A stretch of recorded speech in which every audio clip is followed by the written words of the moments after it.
Bom dia, boa tarde, boa noite. Eu sou a professora doutora Thalita Pavarini e você está no NurseCast Brasil. Hoje, dando continuidade à parte limpa do CME, o Centro de Material e Esterilização. Aproveite e se inscreva no canal. Aqui a gente entra na área limpa do CME. Então o material ele sai deste lado aqui, ou seja, já sai na área limpa, né? E aí o material chegando na área limpa, a gente vai para o que a gente chama da sala de preparo e esterilização. Então tem uma sala de preparo. O que significa o preparo? Significa que neste momento o material, por exemplo, um instrumental cirúrgico, ele vai passar por um processo de inspeção visual. Então, como que é feita a inspeção visual? Com o uso de lentes de aumento, como essa daqui, que tem que aumentar pelo menos 8 vezes a capacidade de visualização. E isso está descrito, inclusive, lá na RDC 15, né?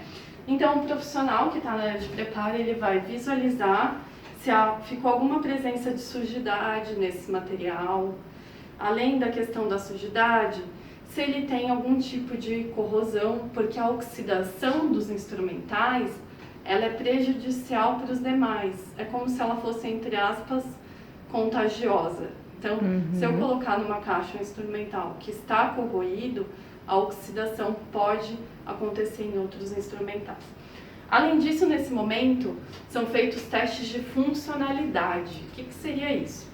Seria testar um instrumental, um motor, por exemplo, uma tesoura, para ver se ela está com um corte adequado, se o motor está funcionando para quê? Justamente para segurança do paciente. Porque imagina no momento do procedimento cirúrgico, o cirurgião descobrir que a tesoura não está seccionando adequadamente o tecido, ou então que o motor não está funcionando. Gente, não dá para imaginar um caos pior. Pois é. Então, tudo isso vai repercutir na qualidade da assistência e também na qualidade do relacionamento entre a equipe, porque a equipe fica estressada se isso acontece, principalmente se aquele instrumental é o único disponível, por exemplo, na instituição. Então, tudo isso gera estresse desnecessário. Bom, então, além disso, o instrumental ele vai ser também lubrificado nesse momento, com o uso de um lubrificante, principalmente aqui nas articulações, para garantir a funcionalidade adequada durante o seu uso. Aí, o instrumental, por exemplo, cirúrgico, vai ser acondicionado nas mais diversas embalagens, né, durante essa etapa do preparo. E aí, essa embalagem, ela vai variar de acordo com o processo de esterilização, por exemplo, a qual o material vai ser submetido. Então, nós temos, por exemplo, se é um material avulso, ele pode ser disponibilizado num papel grau cirúrgico, que pode ser submetido à esterilização a vapor ou esterilização por óxido de etileno, por exemplo. Ou então, se é uma caixa cirúrgica, a gente pode utilizar um sistema de barreira estéreo, que seria essas mantas de polipropileno, que são chamados tecidos não tecidos. Então, tudo isso vai depender do processo ao qual o material vai ser submetido. Que aí a gente faz aquele link com a classificação dos materiais, né, que você comentou com a gente, e aí, de acordo com essa classificação, tem o processo. Justamente, Thalita. Então, a gente está falando aqui dos materiais críticos que precisam ser submetidos à esterilização.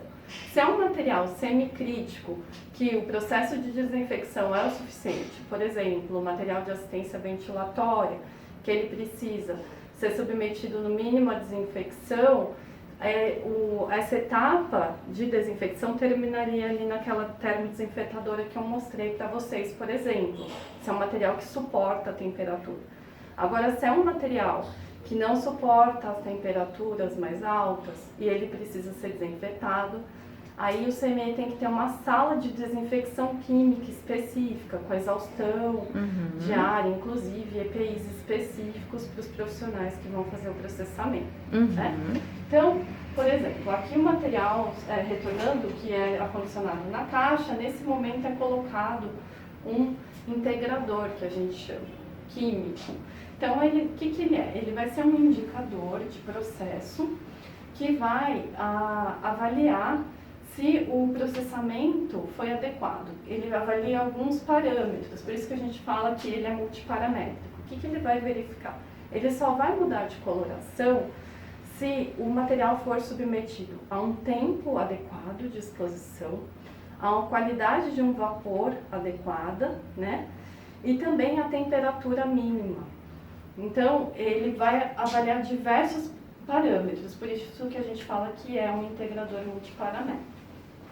Você está anotando? Gente, isso aqui é uma aula particular.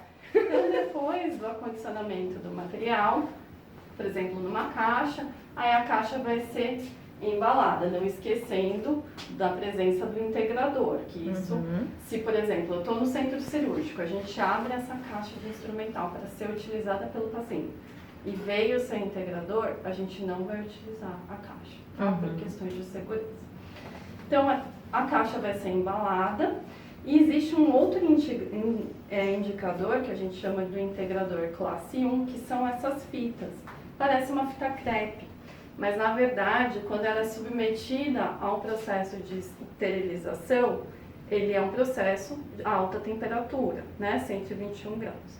E aí essa alta temperatura, ela muda a coloração dessa fita, porque tem um pigmento termocrômico aqui nessa fita. Depois a gente vai ver um exemplo. Então o material é preparado, é montado uma carga, existem todos os pré-requisitos para montar adequadamente uma carga. Então a autoclave ela vai ser validada, a disposição das cargas dentro da autoclave, como montar essa carga adequada, tudo isso é validado durante a validação do equipamento, tá? Então ela vai ser disponibilizada dentro da autoclave. Aqui a nossa autoclave é fake, então não tem como colocar ali, ela está só simulando. E depois do processo de esterilização, a gente vai ver aquilo que eu comentei. Então, que a fita, ela fica com essas listrinhas, justamente porque eu pego dois materiais, por exemplo, e só de olhar visualmente, eu já sei qual foi submetido a alta temperatura. Então, eu consigo diferenciar as cargas. Outras questões que são importantes. Quando essa carga sai da autoclave, esses materiais vão ser identificados com o número da carga, o número do lote, tudo isso tem que ser rastreável. Assim como todos os instrumentais, eles têm que ter rastreabilidade. Então, existem alguns CMEs que são um pouco mais tecnológicos, que essa rastreabilidade é feita até por meio de códigos, e se utiliza para montar caixas, até leitores de códigos, por exemplo, ou pode ser manual. Então, todos os materiais são identificados, né? Existe uma numeração, um catálogo com esses materiais, e aí eu sei direitinho quais são os materiais que vão, por exemplo, numa caixa para fazer uma laparotomia, que é uma cirurgia de abertura abdominal, por exemplo. Então, quais são todos os materiais que tem que ter nessa caixa. E essas caixas são numeradas. Então, eu tenho caixa de laparotomia número 1, número 2, número 3, e aí eu sei quais são os instrumentais de cada um delas.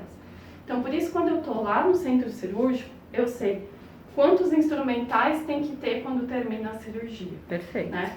Então, vem anotado, o profissional que faz o preparo e realiza a montagem da caixa, ele deixa identificado com uma fita, geralmente até essas termocrômicas, por exemplo, esse integrador tipo 1, quem foi o responsável pela montagem dessa caixa, quantos instrumentais tinham aqui dentro, faltava alguma coisa, então tudo isso tem que estar relatado, tá?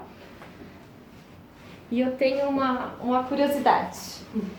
Conforme a gente viu aqui no vídeo, bem, só essa caixa tem muitos materiais.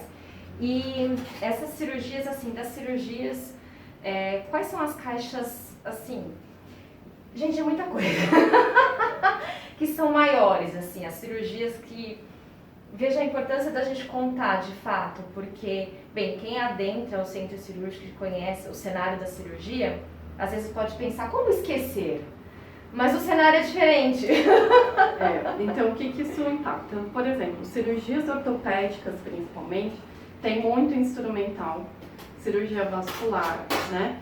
Então, tudo isso, o que a gente acaba fazendo algumas vezes dividir o material em mais caixas, Tá. por exemplo, para ficar até mais fácil essa questão da contagem. Uhum. Então essa pode ser uma forma.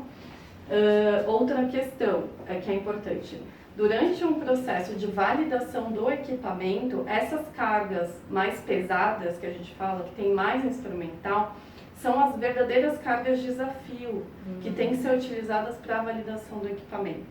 Para quê? Para garantir e evitar que chegue lá na mesa cirúrgica, o paciente já está anestesiado e ao abrir a caixa a gente veja, por exemplo, que tem material molhado. Isso é um desafio, né? E aí, só para mostrar para vocês, aqui a gente tem uma ilustração do integrador, por exemplo. Então ele é colocado dessa forma dentro da caixa ao ser submetido aos parâmetros corretos, que eu comentei, de temperatura, tempo de exposição, pressão, enfim, ele vai mudar a coloração. Então, por isso que o profissional que está lá na sala cirúrgica sabe se o processo foi realizado adequadamente ou não, né? Se tiver alguma mudança de tonalidade ou alguma mancha, ou se o integrador aparecer com a mesma coloração que ele é colocado quando ele é disponibilizado, a gente sabe que o processo não foi adequado e aquele material não deve ser utilizado no paciente.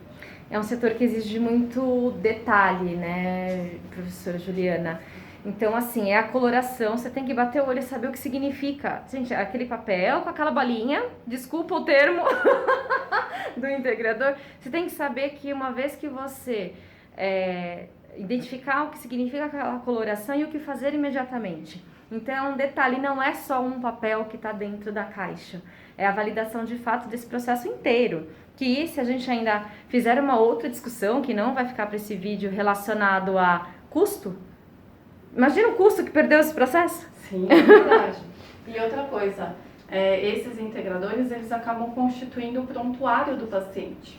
Então, lá no centro cirúrgico, quando eu abro a caixa, por exemplo, de laparotomia, eu vou anotar o procedimento, vou fazer toda a sistematização da assistência de enfermagem perioperatória na sala e a gente anexa, cola mesmo, o integrador que foi utilizado no prontuário para que a gente assegure que o instrumental foi adequadamente preparado.